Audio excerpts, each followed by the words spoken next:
Hello everyone, नमस्कार friend, good morning, सत श्री अकाल, जय श्री राम, जय श्री राधे। फ्रेंड्स, मैं आपका जीएस मेंटर प्रकाश राज आपके अपने यूट्यूब चैनल जीएस अड्डा विद पीसी में आपका हार्दिक अभिनंदन करता हूं। डियर फ्रेंड्स, आप देख रहे हैं एनसीईआरटी साइंस से रिलेटेड अपन फिजिक्स के बारे में जान रहे हैं, फिजिक्स को पढ़ रहे हैं। तो इसमें आज अपना टॉपिक है is matter around us pure. क्या हमारे आसपास के पदार्थ शुद्ध हैं? उसके लिए अपन जो पदार्थ है उसका अपन एट नंबर पार्ट आज पढ़ेंगे, और जिसमें अपन डिटेल से जानेंगे कि पदार्थ क्या है, उसके अंतर्गत जो मिक्सचर होता है वो मिक्सचर क्या होता है, मिक्सचर कितने प्रकार के होते हैं। इसके अलावा जो सॉल्यूशन है, सॉल्यूशन क्या है, मिश्र धातु कितनी प्रकार की होती है, उनके क्या क्या उनके सिम्टम्स होते हैं, कोलाइडी विलियन क्या होता है, टिंडल प्रभाव, यानी कि इन सारे डिफरेंट के सबके बारे में अपन डिटेल से एनालिसिस करेंगे। तो आज अपन बढ़ते हैं अपने चैप्टर की ओर। तो उससे पहले आपसे रिक्वेस्ट है कि डियर फ्रेंड्स, आप ज़्यादा से ज़्यादा इस वीडियो को अपने जितने भी सोशल मीडिया ग्रुप है उसमें इसको ज़्यादा से ज़्यादा शेयर कीजिए। इससे इतना सा होगा कि आपके फ्रेंड भी इनको इस वीडियो को आनंद उठा पाएंगे और अपने जीएस नॉलेज को गेन कर पाएंगे। तो फ्रेंड्स, अगर कंटेंट वीडियो को पूरा वॉच कीजिएगा, क्योंकि अपन जब आप पूरा वॉच करेंगे तभी आप जान पाएंगे कि आपको वीडियो के अंदर क्या कंटेंट प्रोवाइड किया गया है, कितना आपको क्या उसके बारे में नॉलेज है। तो आप वीडियो को पूरा वॉच करेंगे तभी आप जान पाएंगे। कंटेंट अच्छा लगे तो डियर फ्रेंड्स एक लाइक अवश्य बनता है, वीडियो को अवश्य लाइक कीजिएगा, क्योंकि आपका एक लाइक मुझे बहुत ज़्यादा मोटिवेट करता है। तो बढ़ते हैं अपन चैप्टर की ओर। तो अपना चैप्टर है, तो सबसे पहले अपन बात कर लेते हैं कि जो मिश्रण होता है, मिश्रण क्या चीज़ होती है। तो यानी कि मिश्रण, देखो मिक्सचर क्या होता है, आप सभी ने आपने देखा होगा कि अपन घरों में कुछ भी ऐसे सामान बनाते हैं, कोई भी कुछ खाने का उपकरण या कुछ भी बनाते हैं तो उसमें विभिन्न प्रकार की चीज़ों को मिक्स करते हैं। तो उनका जो मिलाजुला रूप होता है फ्रेंड, वो मिलाजुला रूप ही क्या कहलाता है, मिक्सचर कहलाता है, मिश्रण कहलाता है। तो अपन की डेफिनेशन जानना चाहिए तो देखो सीधी सी है। अब ये तो नहीं, देखो आपको भी बात बताऊंगा, अगर एक पदार्थ होगा, क्या एक पदार्थ से मिक्सचर बन सकता है? नहीं बन सकता। कब बनेगा? जब उस पदार्थ में अपन कोई पदार्थ को मिला देंगे तो वो किसका रूप ले लेता है? मिक्सचर का रूप ले लेता है। तो देखो सीधी सी परिभाषा है, इसकी डेफिनेशन सीधी सी है कि दो या दो से अधिक तत्वों से मिलकर बना पदार्थ ही क्या कहलाता है? मिक्सचर या मिश्रण कहलाता है। तो किसे कहेंगे मिक्सचर? कि दो या दो से अधिक या एक से अधिक, कैसे बोल सकते हैं, पदार्थों यानी तत्वों से मिलकर बना पदार्थ क्या कहलाता है? मिक्सचर कहलाता है। तो आई होप सो फ्रेंड ये डेफिनेशन इजी से आपको समझ में आई होगी। अपन जान लेते हैं कि मिक्सचर के टाइप कितने होते हैं। तो डियर फ्रेंड, जो मिक्सचर होते हैं उसके दो प्रकार होते हैं। एक होता है समांगी मिश्रण और दूसरा होता है विसंबांगी मिश्रण। देखो इनकी डेफिनेशन इनके नाम के अंदर छुपी हुई है, अगर आप थोड़ा सा ध्यान देंगे तो आप अच्छे से इनकी डेफिनेशन लिख पाएंगे। तो सबसे पहले अपन बात कर लेते हैं समांगी मिश्रण की। समांगी मिश्रण क्या होता है? तो समांगी मिश्रण की अपन बात करें फ्रेंड, तो देखो नाम से समांगी, सम प्लस अंग, यानी कि सम प्लस अंग, यानी कि कोई भी दो अंग अगर मिलते हैं तो आपस में जब समान मात्रा में मिलते हैं तो वही क्या कहलाता है, और उसे बनने वाला मिक्सचर क्या कहलाएगा? समांगी मिश्रण कहलाता है। तो डेफिनेशन पर जान लेते हैं। जब दो या दो से अधिक पदार्थों के परस्पर मिलने से एक मिश्रण प्राप्त होता है जो अपने रासायनिक संगठन में सभी भागों में समान होता है, तो इस प्रकार का मिश्रण क्या कहलाता है? समांगी मिश्रण कहलाता है। अब ये तो है नहीं कि दो पदार्थ मिलेंगे तो अगर मिलेंगे समान मात्रा में, उनका जो संगठन मिलाएगा, उनका जो भी केमिकल उनके अगर मौजूद, अगर उनकी समान मात्रा उसमें प्रेजेंट होती है तो वो मिक्सर क्या कहलाता है? समांगी मिश्रण कहलाता है। यानी कि दो या दो से अधिक पदार्थों के परस्पर मिलने से एक मिश्रण प्राप्त होता है जिसका संगठन विलयन के सभी भागों में एक समान होता है, तो इस प्रकार का मिश्रण क्या कहलाता है? समांगी मिश्रण कहलाता है। ओके फ्रेंड, जैसे अपन बात करें, अपन नमक के अंदर, जल के अंदर नमक को घोलते हैं, जब अपन जल में या चीनी को घोलते हैं तो अपन ये देखना होता है कि अगर काफ़ी सारा, देखो पानी तो खूब सारा होता है और नमक उसमें थोड़ा सा डालते हैं और फिर भी वो सारा नमक उसके अंदर मिक्स हो जाता है, वो पानी नमकीन बन जाता है, या पानी चीनी मिला दे तो मीठा बन जाता है। तो ये जो इस प्रकार का मिश्रण होता है वो कैसा मिश्रण होता है? समांगी मिश्रण होता है। ओके फ्रेंड, तो आप समझ पाए होंगे। बात करें सेकंड की, तो सेकंड है वो है विसंबांगी मिश्रण। देखो वी का अर्थ है अलग होना और संबांगी, विष यानी अलग, ठीक है। अंग, विषम का अर्थ हो गया अलग होना और अंग यानी उसकी जो मिक्स मात्रा है वो, तो विषम अंग यानी कि दो या दो से अधिक पदार्थों का मिश्रण जिसके अंग भौतिक दृष्टि से पृथक हों। कहने का मतलब उनकी मात्रा क्या हो, उसमें अलग अलग मिलाए जाए और उससे बनने वाला मिश्रण क्या कहलाता है, विषमांगी मिश्रण कहलाता है। यानी कि उसके अंदर जो भी अपन पदार्थ उसके मिक्स कर रहे हैं उनकी मात्रा का अलग अलग मिलाई जाती है तो बनने वाला मिश्रण क्या कहलाता है, विषमांगी मिश्रण कहलाता है। ओके फ्रेंड, तो किसे कहेंगे, जब दो या दो से अधिक पदार्थों का मिश्रण जिनके अंश भौतिक रूप से पृथक हो तो इस प्रकार का मिश्रण विषमांगी मिश्रण कहलाता है। जैसे अपन बात करें, अपन जल होता है, जल में अपन तेल मिलाते हैं तो क्या कि तेल उसमें मिल पाता है, नहीं मिल पाता। वो क्या करेगा, उसकी परत के ऊपर, उसकी ऊपरी परत के ऊपर जम जाता है, उसकी ऊपरी परत के ऊपर वो फैल जाता है। ऐसे ही नमक और सल्फर का मिश्रण करें, ऐसे ही लोहे की छीलन यानी कि लोहे के छोटे छोटे एकदम बारीक बारीक टुकड़े होते हैं या सोडियम क्लोराइड होता है, उनका मिश्रण करते हैं तो वो कभी नहीं मिलते, उनकी एक निश्चित मात्रा नहीं होती है, तो वो मिश्रण कैसा होता है, विषमांगी मिश्रण होता है। आई होप सो फ्रेंड आप इसको अच्छे से समझ पाए होंगे। नेक्स्ट अपन बात कर लेते हैं सॉल्यूशन की, कि सॉल्यूशन क्या चीज़ होती है। तो मैंने आपको बताया था कि पदार्थ क्या होता है, यानी कि मिश्रण को क्या कहता है, क्या कहते हैं, पदार्थ कहते हैं। और पदार्थ से किसका निर्माण होता है, सॉल्यूशन बनता है। अब सॉल्यूशन क्या है, विलयन देखो, विलयन यानी कि किसी भी आयन के अंदर विलय, किसी को वापस में मिक्स किया जाए, विलय किया जाए तो उसे बनने वाला मिश्रण क्या होता है, विलयन होता है। तो जब दो या दो से अधिक पदार्थों का समांगी मिश्रण क्या कहलाता है, विलयन कहलाता है। जैसे अपन बात करें, नींबू है, नींबू पानी है, पानी के अंदर नींबू मिक्स करते हैं तो नींबू क्या करता है, उस पानी का रूप ले लेता है, उस पानी के अंदर मिक्स हो जाता है और उस नींबू का जो पानी का स्वाद होता है वो कैसा होता है, नींबू के जैसा होता है, खट्टा स्वाद हो जाता है। ऐसे बात करें सोडा जल के अंदर अपन सोडा मिलाते हैं तो वो जो सोडा है किसका रूप लेता है, पूरे जल के अंदर मिक्स हो जाता है और पूरा जल क्या बन जाता है, एक सोडा जल बन जाता है। तो ये क्या है, सॉल्यूशन होते हैं, जिसको अपन विलयन कहते हैं। ओके फ्रेंड, नेक्स्ट अपन बढ़ते हैं। तो अपन नेक्स्ट अपनी है वो है मिश्र धातुएं, यानी कि देखो नाम से इस पर मिश्रण क्या होता है, मिलाना, मिश्र यानी कि मिली हुई धातु यानी कि धातुएं होती हैं। ठीक है, जिसको अपन आगे पढ़ेंगे।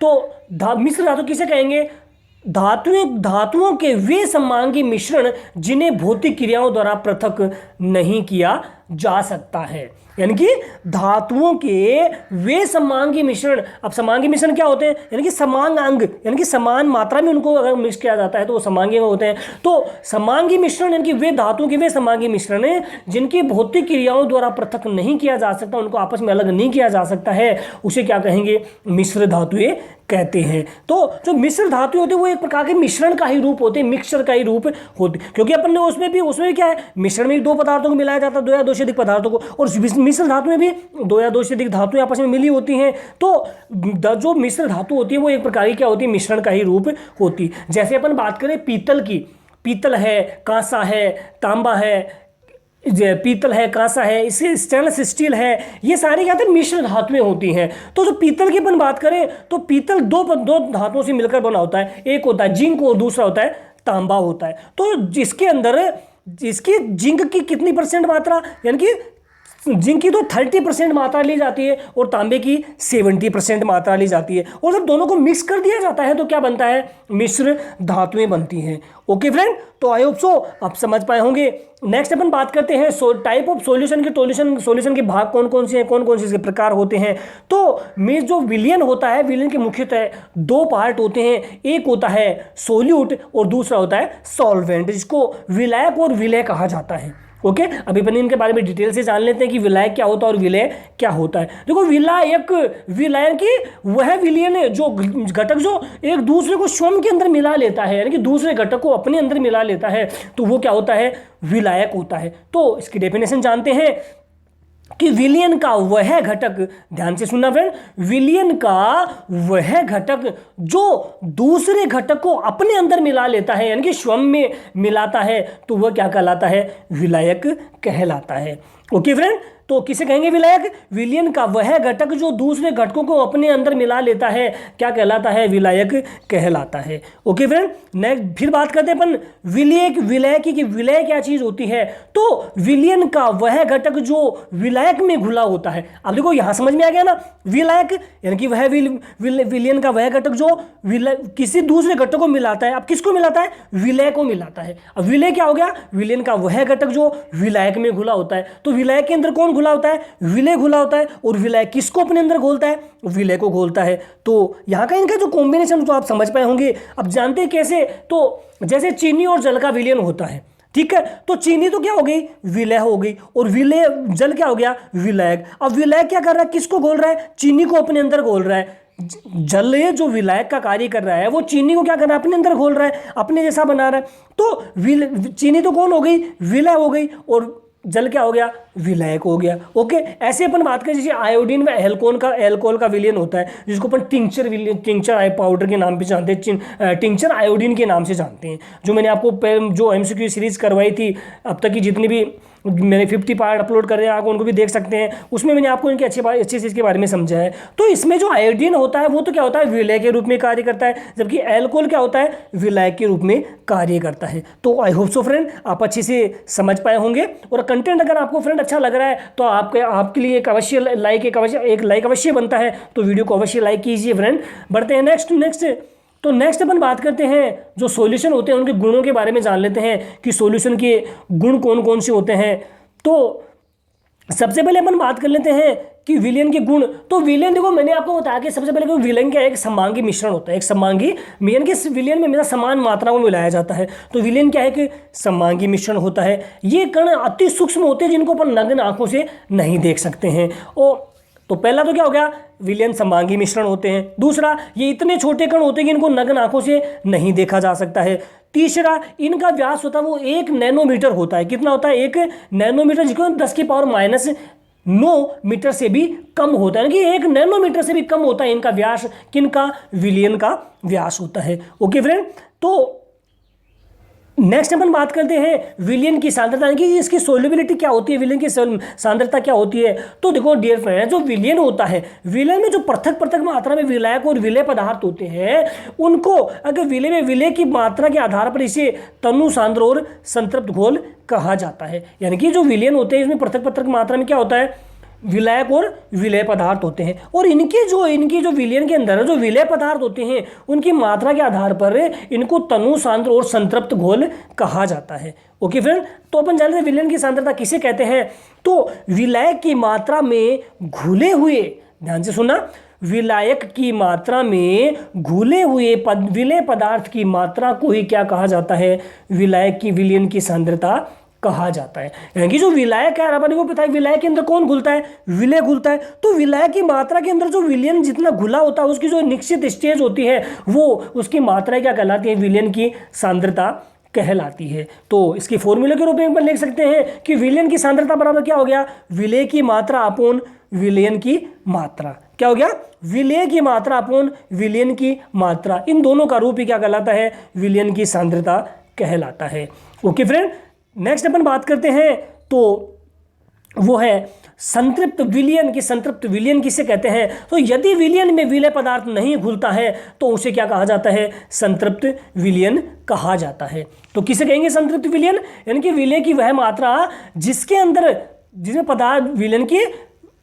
जिसमें विलय पदार्थ नहीं घुलता है उसे क्या कहते हैं? संतृप्त विलयन कहते हैं। ओके, दूसरा अपन बात करें असंतृप्त विलयन की। तो असंतृप्त यानी कि यदि एक विलयन में विलय पदार्थ की मात्रा संतृप्तता से कम हो तो उसे क्या कहेंगे? असंतृप्त विलयन कहेंगे। यानी कि संतृप्त विलयन से उसकी मात्रा कम होती है तो उसको तो असंतृप्त विलयन कहेंगे, और जिसके अंदर मात्रा नहीं घुलती है उसको क्या कहेंगे? संतृप्त विलयन कहते हैं। ओके फ्रेंड, तो आई होप सो फ्रेंड आप समझ पाए होंगे। नेक्स्ट अपन बात करते हैं सोल्युबिलिटी की। घुलनशीलता क्या होती है? तो विलय पदार्थ की वह मात्रा जो इस ताप पर संतृप्त विलयन में उपस्थित होती है उसी को क्या कहा जाता है? उसकी घुलनशीलता, उसकी सोल्युबिलिटी कहा जाता है। आई होप सो फ्रेंड आप समझ पाए होंगे। बढ़ते हैं नेक्स्ट है तो नेक्स्ट अपन बात करते हैं निलंबन की, कि निलंबन क्या चीज़ होती है। तो मैंने आपको बताया जो संतृप्त जो विलयन है समांगी मिश्रण है, दूसरा होता है विषमांग। तो विषमांगी मिश्रण का ठोस रूप ही क्या कहलाता है?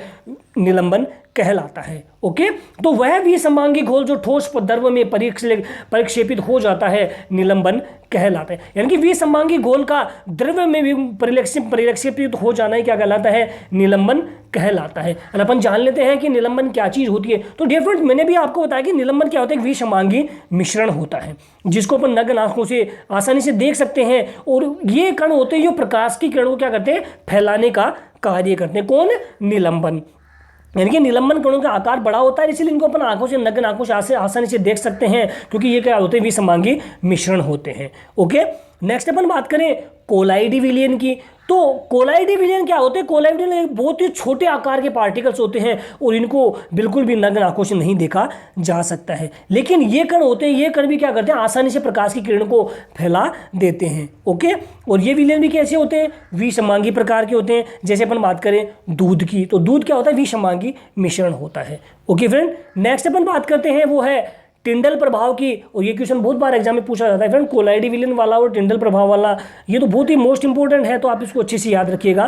तो कोलाइडी विलयन क्या होते हैं? कोलाइडी कणों के आकार के कारण इन्हें क्या कहा जाए? इन्हें आसानी से नग्न आंखों से देखा जा सकता है, लेकिन ये कण इतने बड़े होते हैं कि ये कण आसानी से प्रकाश की किरण को फैला देते हैं और उसके मार्ग को क्या करते हैं? दृश्य करते हैं, उसको दृश्यमान बना देते हैं। ओके, तो प्रकाश की किरणों का इस तरह फैलना ही क्या कहलाता है? टिंडल प्रभाव कहलाता है।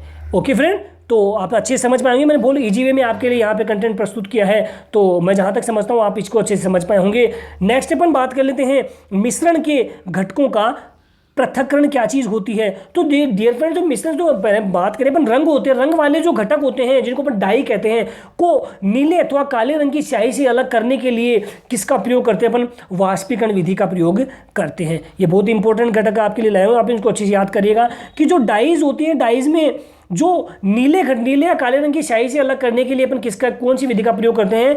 वाष्पीकरण विधि का प्रयोग करते हैं। ओके, आप जानते हैं उसको महत्वपूर्ण, बहुत ही इंपॉर्टेंट जानकारी जो आपके लिए बहुत ही ज़्यादा मददगार साबित होंगी। इनसे 101% एक ना एक क्वेश्चन अवश्य पूछा जाता है। तो सबसे पहले अपन बात करें, जो दूध होता है, दूध से अपन क्रीम को निकालने के लिए, क्रीम को पृथक करने के लिए जिस विधि का प्रयोग करते हैं उसको अपन अपकेंद्रण विधि के नाम से जानते हैं। ओके, तो अपना जो फर्स्ट फैक्ट यही कहता है कि दूध से क्रीम निकालने के लिए अपकेंद्रण विधि का प्रयोग किया जाता है। ओके फ्रेंड, नेक्स्ट अपन बात करें, दो अघुलनशील द्रव्यों के मिश्रण को कीप विधि द्वारा पृथक किया जाता है। कोई भी दो अघुलनशील द्रव्य हैं जो आपस में एक दूसरे में नहीं घुलते हैं, तो उनको अपन किस विधि द्वारा?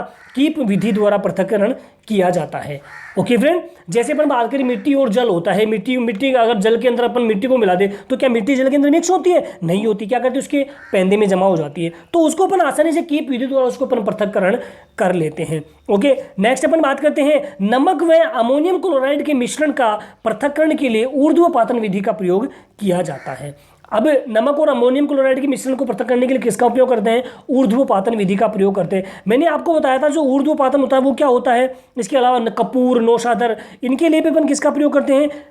ऊर्ध्वपातन विधि का प्रयोग करते हैं। मैंने कहा कि वह विधि होती है फ्रेंड, ऊर्ध्वपातन किसे कहेंगे? क्योंकि इसमें क्या होता है कि जब भी कोई पदार्थ होता है वो सीधा ठोस से गैस में, और गैस में बिना परिवर्तन वापस अपनी स्टेज, यानी कि अपनी अवस्था, जिस अवस्था से वो वहाँ परिवर्तन होता है वापस अपनी अवस्था के अंदर परिवर्तित हो जाता है, तो उसको क्या कहा जाता है?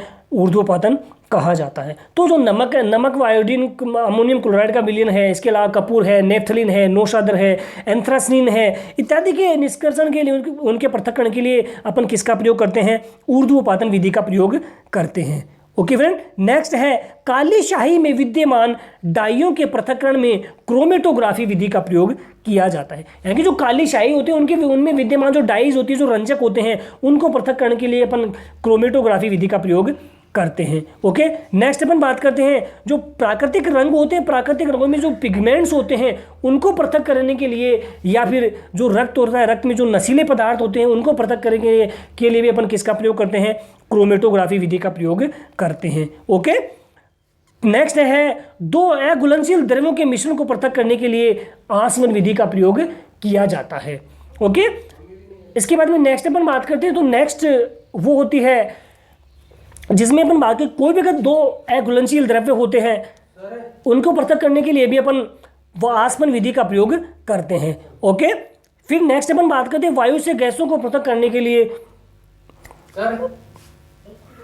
वायु से गैसों को पृथक करने के लिए प्रभाजी आसवन विधि का प्रयोग किया जाता है। ओके, इसके अलावा नेक्स्ट अपन बात करते हैं वो है किसी भी अशुद्ध नमूने में से अगर शुद्ध कॉपर सल्फेट को पृथक करने के लिए क्रिस्टलीकरण विधि का प्रयोग करते हैं। इसके अलावा अशुद्ध नमूने से फिटकरी को पृथक करने के लिए क्रिस्टलीकरण विधि का प्रयोग किया जाता है। ओके फ्रेंड, बढ़ते हैं नेक्स्ट अपन बात करें तो नेक्स्ट है क्रिस्टलीकरण, क्रिस्टलीकरण के बारे में तो एक बार रुकिए फ्रेंड।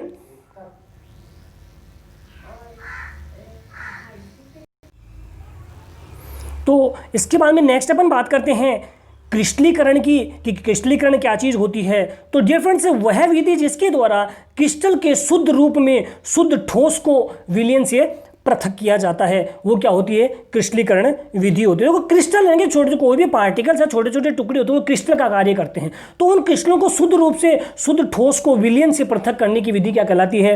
क्रिस्टलीकरण विधि कहलाती है। आई होप सो फ्रेंड आप समझ पाएंगे। जैसे अपन बात करें जो समुद्री जल होता है, समुद्री जल से नमक का शुद्धिकरण करने के लिए अपन क्रिस्टलीकरण विधि का प्रयोग करते हैं। ओके, नेक्स्ट अपन बात करते हैं वो है फिजिकल क्वांटिटीज, भौतिक परिवर्तन क्या चीज़ होती है। तो भौतिक परिवर्तन की अपन बात करें तो देखो नाम से स्पष्ट है कि भौतिक फिजिकल्स हैं, यानी कि किसी भी कोई भी पदार्थ होता है, कोई भी वस्तु होती है, उसके फिजिकल इसके शारीरिक स्वास्थ्य में अगर परिवर्तन किया जाए, उसके भौतिक में कोई भी भौतिक जो कार्य होता है उसमें परिवर्तन किया जाता है तो वो होता है भौतिक परिवर्तन। तो इसके डेफिनेशन जाने तो ऐसे परिवर्तन जिनमें पदार्थ के रासायनिक गुण समान रहते हैं। ध्यान से सुना फ्रेंड, ऐसे परिवर्तन जिनमें पदार्थ के रासायनिक गुण समान रहते हैं परंतु भौतिक गुणों में परिवर्तन हो जाता है तो उसे क्या कहा जाता है? भौतिक परिवर्तन कहते हैं। जैसे अपन बात करें सोने का पिघलना।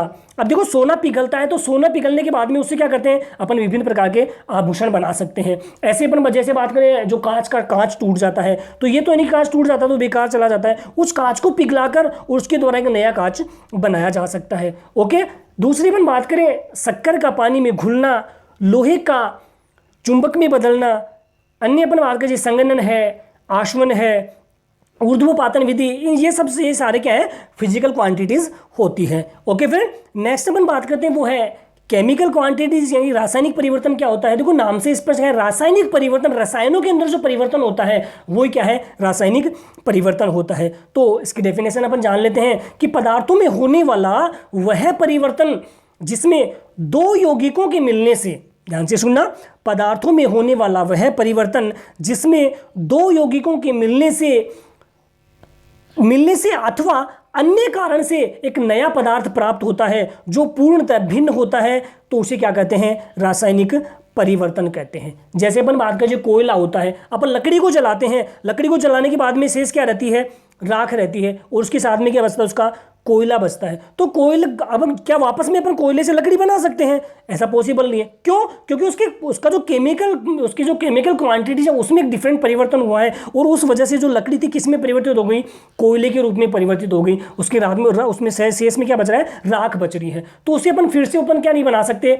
कोयले, उससे लकड़ी नहीं बना सकते हैं। तो जो कोयले का जलना क्या है? एक प्रकार का रासायनिक चेंज है, केमिकल चेंज होता है। ओके, तो आप डेफिनेशन को समझ पाए होंगे कि पदार्थों में होने वाला वह परिवर्तन जिसमें दो या दो से अधिक पदार्थ मिलने से अथवा अन्य कारण से एक नया पदार्थ बनता है तो उसे क्या कहते हैं? रासायनिक परिवर्तन कहते हैं। जो रासायनिक परिवर्तन उससे होता है, इसमें क्या होता है फ्रेंड? उसका जो केमिकल संगठन होता है, उसको जो रासायनिक संगठन होता है या जो रासायनिक गुण होता है, उन गुणों से जो पदार्थ होता है वो क्या होता है? पूर्णतः भिन्न होता है। ओके, ऐसे पर जैसे लोहे पर जंग लगती है तो लोहे पर जंग लगना भी क्या है? एक प्रकार का रासायनिक परिवर्तन है। इसी तरह दूध से दही का बनना, दहन की जो क्रिया होती है, ये इसके अलावा किण्वन, ये सारे किसके एग्जाम्पल है? रासायनिक परिवर्तन के एग्जाम्पल होते हैं। तो आप इनको अच्छे से याद रखिएगा।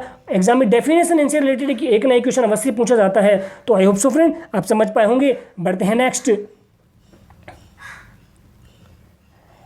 अपन बात करते हैं तत्व की। तत्व क्या चीज़ होती है? तो पदार्थ का वह मूल रूप जिसे रासायनिक प्रतिक्रिया द्वारा अन्य सरल पदार्थों में विभाजित नहीं किया जा सकता है। देखो तत्व यानी कि ये तीन शब्दों से तय, आधाता और वह कहेंगे। तत्व किसे कहेंगे? पदार्थ का वह मूल रूप जिससे रासायनिक प्रतिक्रिया द्वारा अन्य सरल पदार्थों में डिवाइड नहीं किया जा सकता है, क्या कहलाते हैं?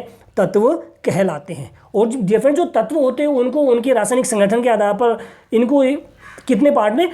3 पार्ट में डिवाइड किया गया है। नंबर 1 होता है उसको अपन धातु, मेटल कहते हैं। सेकंड होता है अधातु, नॉन मेटल, और नेक्स्ट होती है उपधातु जिसको अपन सब मेटल के रूप में जानते हैं। ओके, तो अपन जान लेते हैं कि इनके बारे में कि क्या क्या होती हैं। तो पहले जानते हैं कि धातु के गुण धर्म कौन कौन से होते हैं। तो डियर फ्रेंड्स, आपने विभिन्न प्रकार की धातुएं देखी होंगी, तो उनमें कुछ विशेष प्रकार के जो सिम्टम्स दिखाई देते हैं वो विशेष प्रकार के कैरेक्टर्स इनके क्या कहलाते हैं, इनके गुणधर्म कहलाते हैं। तो सबसे पहले अपन बात करें कि जो मेटल्स होती हैं वो क्या होती है, चमकीली होती है, उनमें क्या होती है, साइन होती है, चमक होती है। ओके, जैसे अपन चांदी की बात करें तो जो चांदी होती है वो क्या होती है, हमें सफ़ेद या फिर सोने की तरह पीले कलर की होती है। ओके, और उसी वजह से उसमें क्या होती है, विशेष प्रकार की चमक हमारे को दिखाई देते हैं। हम अपन आभूषण बनवाते हैं, सोने या चांदी के जो गहने बनवाते हैं, तो देखा होगा उनमें जो चमक होती है, तो वो चमक क्या होती है, उस धातु की वजह से कि धातु हमेशा क्या होती है, चमकदार होती है। ओके, नेक्स्ट बात करें, धातुएं होती है वो हमेशा ताप व विद्युत की क्या होती है,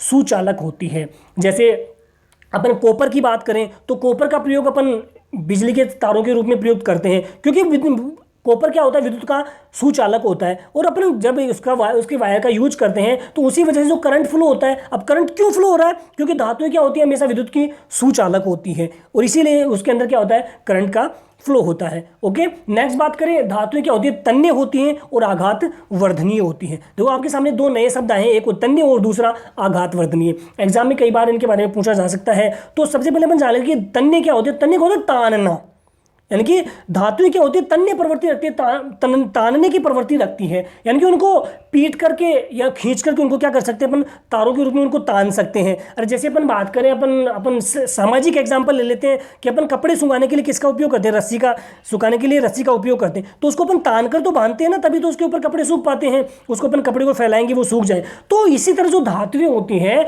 उनमें क्या है, तन्यता गुण पाया जाता है, उनको खींच करके उनको तान सकते हैं। ओके, नेक्स्ट बात करते हैं अपन, वो होती है आघात वर्धनीय। तो धातुएं क्या होती है, आघात का होता है चोट मारना, और वर्धन का होता है बढ़ाना, यानी कि धातुओं को थोड़े से पीट कर उनको चद्दरों के रूप में परिवर्तित किया जा सकता है। इसके अलावा जो धातुएं तो ये प्रतिध्वनिपूर्ण होती है। ओके, जैसे एग्जाम्पल अपन बात करें, सोना है, चांदी है, तांबा, लोहा, सोडियम इत्यादि, ये सारी क्या होती है, धातुएं होती हैं। ओके, नेक्स्ट अपन बात करते हैं, वो होती है अधातुएं गुणधर्म। तो इसके जस्ट अपोजिट होती है, धातुओं के अपोजिट होती है अधातुएं। तो अधातुएं ये विभिन्न रंगों की होती हैं, ये ताप व विद्युत की कुचालक होती हैं, ये हमेशा कभी भी चमकीली नहीं होती हैं, इनमें तन्यता व आघात वर्धनीयता गुण नहीं पाया जाता है, और ये क्या होती है, प्रतिध्वनिपूर्ण नहीं होती है। अब प्रतिध्वनिपूर्ण क्या होता है, देखो जैसे अपन घंटे का अपन चोट मारते हैं तो उसमें आवाज़ काफ़ी टन कि लंबी सारी बीप निकलती रहती है। तो अधातु में ये गुण नहीं पाया जाता, कि धातुओं के अंदर ये गुण पाया जाता है। जैसे अपन किसी भी मंदिर में जाते हैं या अपन स्कूल में आपने देखा घंटी को बजाते हैं, तो घंटी को बजाने काफ़ी देर तक उसमें वो एक टन टन टन की सी आवाज़ आती रहती है, तो वो क्या है, प्रतिध्वनिपूर्ण होती है। ओके, तो जैसे हाइड्रोजन है, ऑक्सीजन है, iodine, carbon, boron, bromine, chlorine, ये सारी क्या होती हैं, अधातुएं होती हैं। ओके फ्रेंड, तो आप समझ पाए होंगे।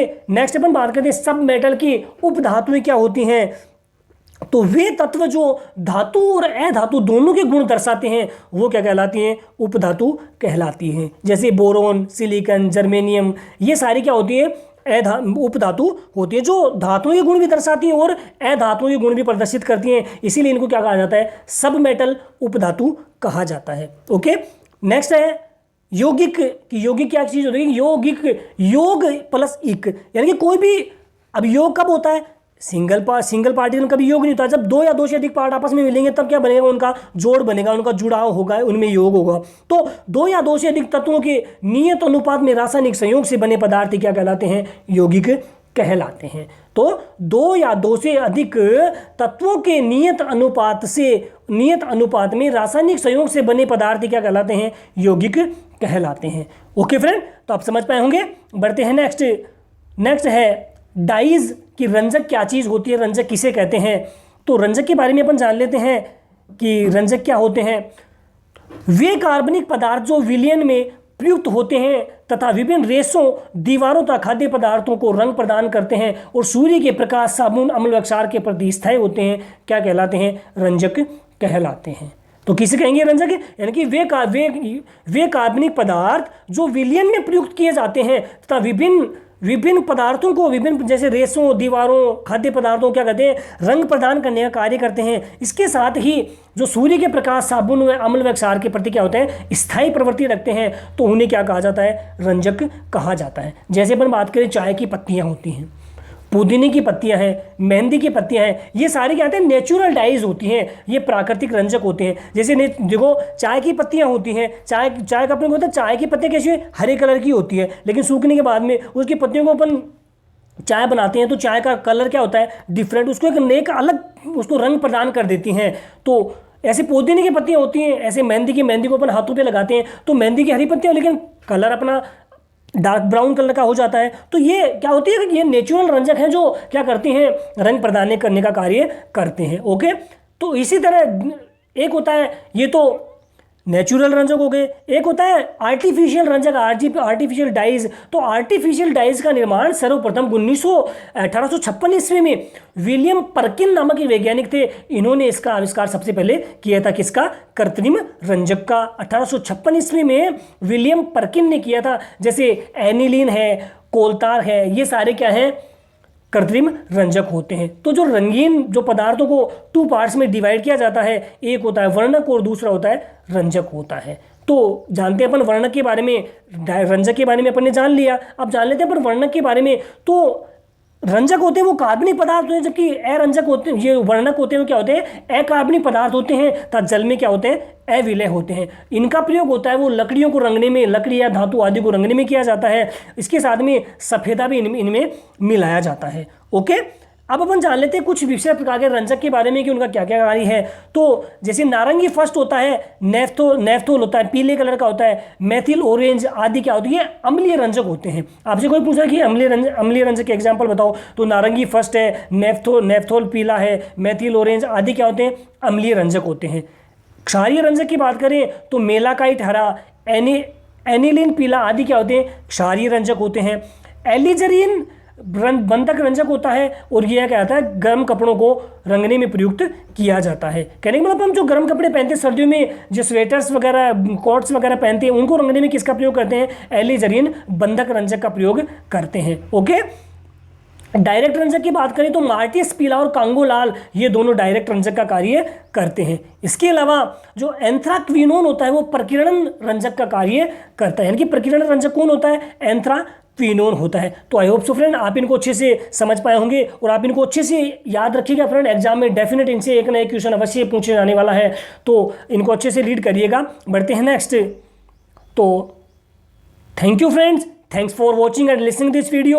तो दोस्तों कैसा लगा आज का वीडियो, आप कमेंट बॉक्स में मुझे मैसेज करके अवश्य बताइए। और क्या वाकई में आपको लगता है कि ये वीडियो आपके लिए हेल्पफुल साबित हो सकता है, तो आप ज़्यादा से ज़्यादा एक अपने जितने भी सोशल मीडिया ग्रुप में उसमें शेयर कीजिए। इससे इतना सा होगा कि आपके फ्रेंड्स भी अगर किसी को वॉच करते हैं तो उनको बहुत अच्छा लगेगा, वो आपको थैंक्स कहेंगे और आपको अच्छा लगेगा, साथ में मेरे को भी अच्छा लगा, मेरा जो छोटा सा मैसेज है वो आप तक पहुँच पाएगा। तो दोस्तों कैसा लगा आज का वीडियो, कमेंट बॉक्स में आज मुझे मैसेज करके अवश्य बताइए। और अभी कोई भी क्वेरी रहती हो तो मुझे मेरे व्हाट्सअप नंबर पर भी मैसेज कर सकते हैं, या आप संडे के दिन मुझे कॉल करके आपकी कोई भी क्वेरी आप मुझे जान सकते हैं। लेकिन इसके अलावा आप मुझे प्लीज़ कॉल ना करें, आपके लिए बहुत अच्छा रहेगा। तो धन्यवाद फ्रेंड्स, आज के लिए इतना ही दोस्तों, आज के लिए इतना ही। राम राम, जय श्री राम, जय हिंद, जय भारत।